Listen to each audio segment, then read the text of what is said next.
Bonjour dans cette nouvelle vidéo illustratrice de la pratique du yoga.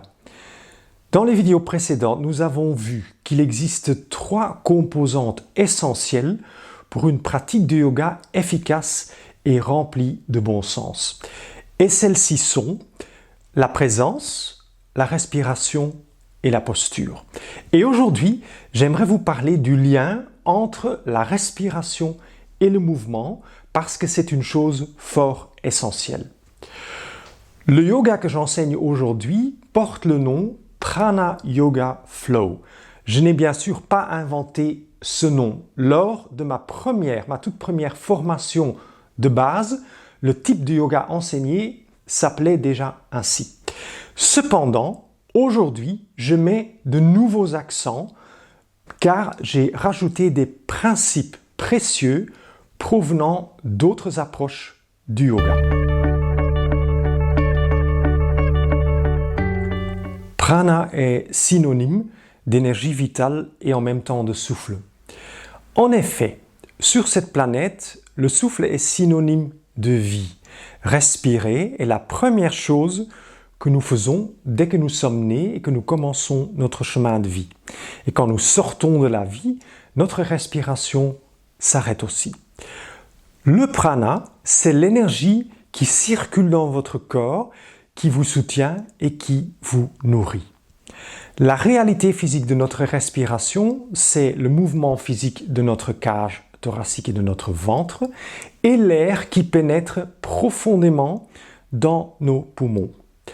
La réalité physique de notre inspire, ce sont les molécules d'oxygène qui non seulement pénètrent dans nos poumons, mais voyagent ensuite via notre sang jusque chaque cellule de notre corps. Et la réalité physique de notre expire est constituée par les molécules de CO2 ou de dioxyde de carbone que nous renvoyons au monde extérieur depuis chaque cellule de notre corps via notre sang et nos poumons.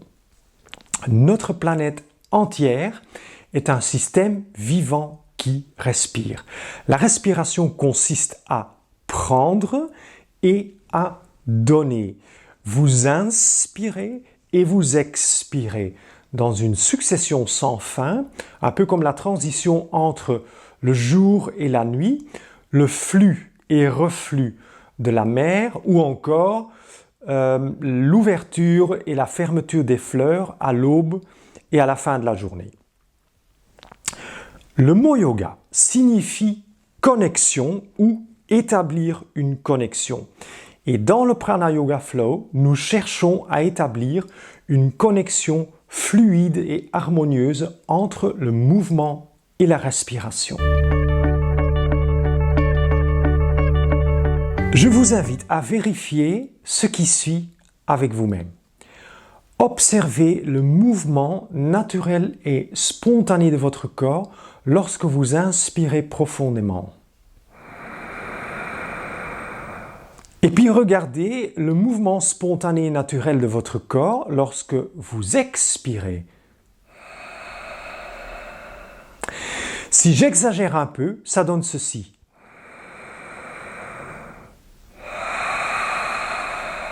Et nous découvrons ici un principe important de la respiration yogique. L'inspiration a tendance à ouvrir le corps et cela correspond par exemple à toutes les flexions vers l'arrière. Et l'expiration tend à fermer le corps et cela correspond par exemple à toutes les flexions vers l'avant. Et nous appliquons ce principe même dans le Prana Yoga, dans toutes les postures et les mouvements. Nous travaillons en harmonie avec ce phénomène naturel de notre corps. Dans le Prana Yoga, le souffle est la donnée de départ.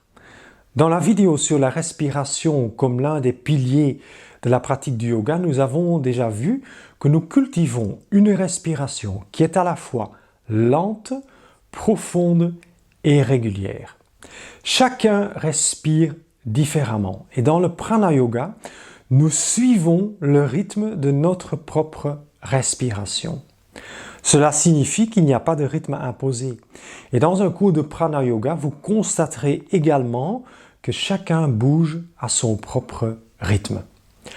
Ensuite, nous faisons de notre mieux pour créer une harmonie entre le mouvement et la respiration.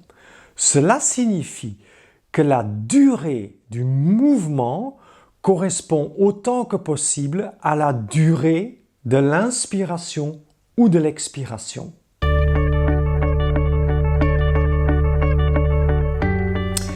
Et voilà, dans cette vidéo, nous avons parlé de l'une des essences du Prana Yoga Flow, la connexion entre les postures et les mouvements d'une part et la respiration d'autre part. La respiration est le principe directeur. Votre rythme respiratoire unique détermine la lenteur ou la rapidité de vos mouvements dans la série de postures. Et nous faisons en sorte que le mouvement d'ouverture dure exactement aussi longtemps que l'inspiration et que la durée du mouvement de fermeture soit exactement aussi longue que l'expiration. Merci de votre attention. J'espère que vous avez apprécié la vidéo. Si c'est le cas, mettez un like en dessous de cette vidéo. Je voudrais aussi vous inviter pour les prochaines vidéos. Et si vous vous abonnez à cette chaîne, vous les obtiendrez facilement. À très vite!